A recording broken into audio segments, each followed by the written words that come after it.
The Lysistrata is a play written by Aristophanes of Athens in 411 BC about how the women of Greece, tired of the Peloponnesian War that had been going on for probably about 30 years at that point, decided that they themselves would put an end to it by going on an intimacy strike with their husbands until they brought the war to an end.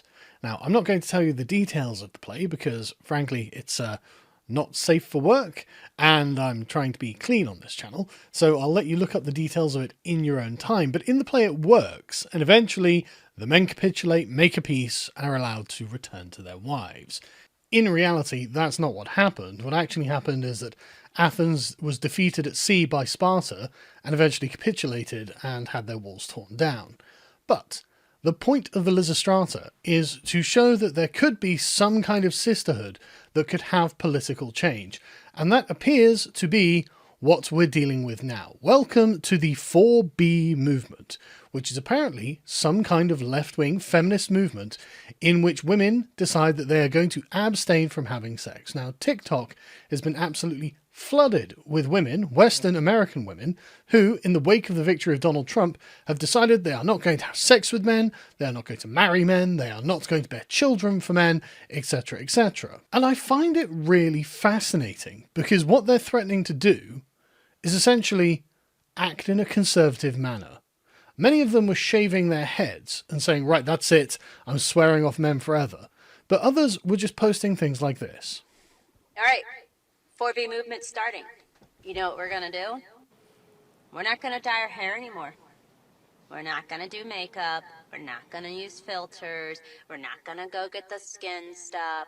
We're not gonna dress up and look nice. Why? So that they can come and act like they own us because we look like this? Absolutely not. No, y'all.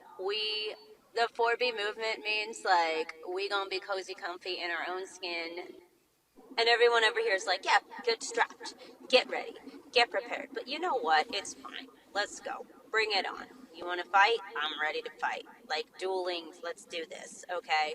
But at the same time, like, I'm sorry, you do not have control over my reproductive rights. You do not have control over my body. You do not have control over what I do with my body. Right, so to prove that men don't have control of what women do with their bodies, she's going to dress modestly, act modestly, and not present herself as being promiscuous to own men, and specifically to own conservative men. But this was the moderate view of the 4B movement. The more extreme view was women shaving their hair, filming it, and again, there were thousands of these on TikTok, in order to essentially divest themselves from having relationships with men, and therefore shaving their head makes them unattractive, which means men won't approach them, which means that they will effectively become a kind of modern day nun, where they go off to the virtual nunnery and become brides of Jesus, or brides of Andrea Dworkin in this case. I'm not sure this had the effect that they expected, to be honest, because of course lots of people were like, well look, you're not going to act in a promiscuous way because you won't be able to get an abortion, which, I mean, that's not the case. Trump isn't going to ban abortion. The abortion decisions are going to be put to the states because Roe vs. Wade was overturned because it was bad precedent. And so you will still be able to get abortions. But anyway, beside the point, they've got it in their minds that now Trump has won, Project 2025 is going to come into view, and that's it. No abortions. And therefore they're like, okay, well, I'm not going to be promiscuous anymore, as if that was a good thing. And so people are just like, well, you didn't have to. There was always an option not to be promiscuous and get abortions, actually. And in fact, it would have been preferable. You may remember Hillary Clinton advertising abortion in the 90s as being safe, legal, and rare. Well, that's what people wanted. They were like, okay, fair enough, that's the compromise. I guess it can be safe and legal as long as you keep it rare. And these women were like, why should I keep it rare? Which, I mean, sounds monstrous when you say it like that, but that's where we're at. And obviously lots of people began mocking this, being like, wow, you're on a sex strike. How terrible. Oh no, please stop. And the scary conservative Project 2025 men were like, we're not even in office and we're already winning. We're already getting the libs to do what we want them to do. Sir, liberal women have agreed to stop reproducing. It's working. Remarkable. Just a remarkable turn of events. How As soon as you put the foot down and say, no, that's just it, and we're going to vote entirely no, essentially, to left-wing politics, then they start falling into line. Isn't that fascinating? And you get lots of feminists, such as Cecile Simmons here, writing for The Guardian. After Trump's election, women are swearing off sex with men. This has been a long time coming. Okay, hang on, calm down.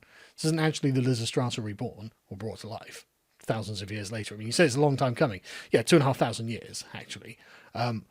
These women aren't married, most of them probably, and maybe promiscuity isn't great. Just a quick thing. But what I enjoy is the way, I mean, most of this article is just her whining about rote feminist talking points that they've been repeating since 2014. And frankly, what's really interesting about this is they make it sound like MGTOW and the men's rights movement, Andrew Tate and various other misogynists, although maybe not in very quotes to Andrew Tate, have won. As far as they're concerned, no, it's complete victory for the forces of misogyny, and therefore now we're going to have to stop having sex with men. It's like, okay, well, I'm married, I don't care. It's not my problem at all.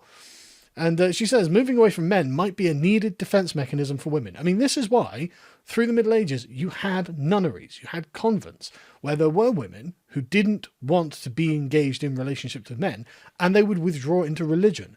And this is the modern incarnation of that.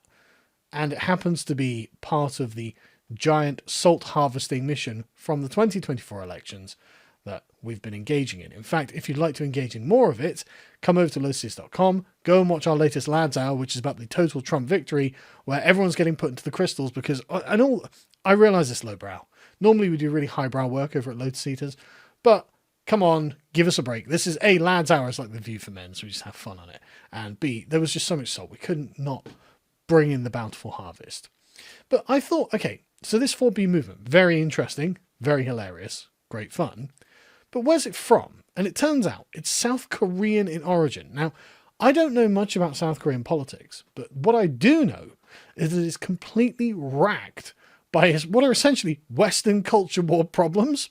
And we seem to have completely exported modern feminism over there. It seems to have totally destroyed gender relations in that country. And now the feminists in this country are trying to bring back one of the things that they've developed. And the 4B movement is one of those things that they developed. So the 4Bs, as we are told, the B stand for the Korean word no, right? And they are no dating, no sex, no marriage, no children. Okay, go and join the nunnery. I don't care. If you are going to be that way, fair enough. And the thing that really gave this force in South Korea, as far as I'm aware, is the kind of strict patriarchal environment of Oriental countries, which, fair enough, quite different from ours. I don't know how justified or unjustified this is, but I'm not really in favour of it in any way, shape or form, and I can't help but feel that maybe this has been a bit overblown. But this emerged, as I said, in the mid to late 2010s, closely related to other feminist trends in South Korea. South Korea is a very online country, and this in feminist chat rooms and message boards began flourishing, and to the point where it's literally destroying the birth rate in this country. And I mean, according to one researcher from a Catholic gender university, a potent mix of economic insecurity and systemic gender inequality created fertile ground for the movement to take root. Living an alternative life without men emerged as a radical strategy for young digital feminists to challenge the rigid patriarchy of South Korea. Well, the older I get and the more children I have, the more I'm in favour of rigid patriarchies, to be honest. Anyway, so just diving into South Korea a little bit. Like I said, I don't know anything. So I Googled a bit and I found a very interesting 2016 Wikipedia article about the 2016 political scandal of Park Geun-hye. I'm pronouncing this probably horrifically badly. And I skimmed through it and I was like, okay, what am I supposed to take away from this? Oh, a Rasputin-esque mystery woman in a cultish religion could take down South Korea's president. Right. Okay. Weird. Like I said, I haven't done a huge amount of research on this, and at some point I may well do a deep dive on it. But this looks like an insane rabbit hole to go down. But I mean, if you just go to the Wikipedia article and look at the sentencing, you see, oh, right. So this is basically women all conspiring to advance women. And apparently this is like 8 goddesses conspiring with the president. Anyway, she ends up going to jail. The government ends up collapsing. Right. Fast forward a couple of years, and the Politicos and Politico magazine are realizing that young men are swinging hard right in Korea. Oh, are they really? So they had like a feminist government, an insane, radical feminist government. It took over. It started being really corrupt. And it started attacking men en masse, the entire country, basically. It started attacking men. And so men just started going insanely right-wing. Far more right-wing than men in the West are. It's like, okay, well, I'm sure that's going to really improve things. I mean, again, just the way that they describe it, and again, I'm from the outside, so I don't know. But the way that it's described is a raging political gender war, right? And so in Korea, they say, arguably the most wired country as an online country, the online forums become a battleground for dating violence, gaming industry, and systemic sexism. So it looks like Gamergate has basically taken over this entire country, right? And so you had a populist candidate called Yoon Suk Yeol, the conservative candidate and an avowed anti-feminist, declared that structural discrimination based on gender does not exist. I don't know, but I'm going to guess, given the feminist track record of accusing civilizations of having structural disadvantages for women, that it doesn't. He pitched that to young men, and this is the message that Korea's young men really want to hear. Even if it wasn't true, when it comes to gender parity, Korea consistently ranks near the bottom of most developed nations. Yes, but that doesn't mean it's systemic discrimination. I'm not relitigating these goddamn arguments from 2016. You lost those arguments, which is why you lost this election, but you knew what he was doing. He was speaking directly to young men who felt left behind by a tough economy and who are unhappy for the rapid push for gender equality. Right, so radical feminism took over this country, acted in a bunch of really corrupt ways. They had essentially what seems to be their own Gamergate. Again, stop me if I'm getting any of this wrong. Leave a note in the comments. No, you've got that wrong. You need to go back and search this, and this. Good, because like I said, I don't know anything about South Korean politics. But what this looks like from the outside is essentially it was a country-sized Gamergate event, and they ended up voting for this anti-feminist, like the South Korean Sargon of Akkad, to be their president. And he got the presidency with a razor-thin margin of 0.7 points. Fucking incredible. Absolutely incredible, right? And you can see why this sort of thing's happening. I mean, look at this fertility rate. South Korea has the lowest fertility rate in the world. It is genuinely what looks like a dying society. And you've got, like, the finger-pinching conspiracy theory, again, apparently in feminist media, mocking men's manhoods and stuff like that. I don't know. Like I said, it's a massive rabbit hole, but this is what the 4B movement is coming out of, right? Radical political lesbianism to spite men because a bunch of insane feminists managed to take over an entire nation. So it was quite a surprise to find in the New York Times this article from 2 days ago. A sex strike is a losing strategy for American women. Wow, some common sense. Looking at South Korea, do you want that, Americans? Do you want your country to turn into a non-stop, permanent, nationwide Gamergate? Probably not. Probably not good. And so they say, well, some women are already devising plans. Yeah, whatever. You know, their rage is understandable, but a 4B style reaction is not constructive or sustainable. Nor is it likely that enough American women are going to go for it, because remember, American women broke for Trump. Something like 54% of white American women went for Trump, and about 40% of Latinos as well.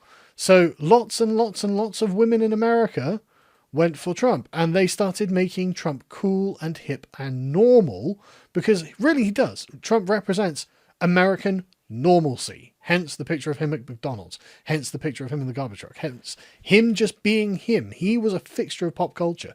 MAGA is the movement of normal Americans saying, no, we're good and we like our country and we're going to make it great again. What a wholesome thing. What a healthy thing. And so even the New York Times are like, the 4B philosophy is short-sighted, primarily because it demonizes men, including those who champion reproductive equality and freedom. No, it's just bad because it demonizes men. It demonizes half the goddamn population based on lies, right? Again, as all feminist movements have done since the dawn of time, they lie, and they are turning women into modern-day nuns, like neo-feminist nuns who now have to shave their heads and go live in a digital convent, never finding happiness, never finding a partner that they love, never having children. Now, a cynical person would be like, well, it's a good thing they've been taken out of the gene pool, but I actually would like it if everyone had a good life and they were happy. I actually don't want people to be trapped in this kind of nightmare feminist cult that apparently South Korea has been trapped in for like the last decade or so. It sounds absolutely comical and totally ridiculous. And you can see that they're like, look, don't be like that. Trump's election should spur American feminists to address gendered grievances in ways that could be more materially effective. As in, we can't really be mental, and really we've got everything we want.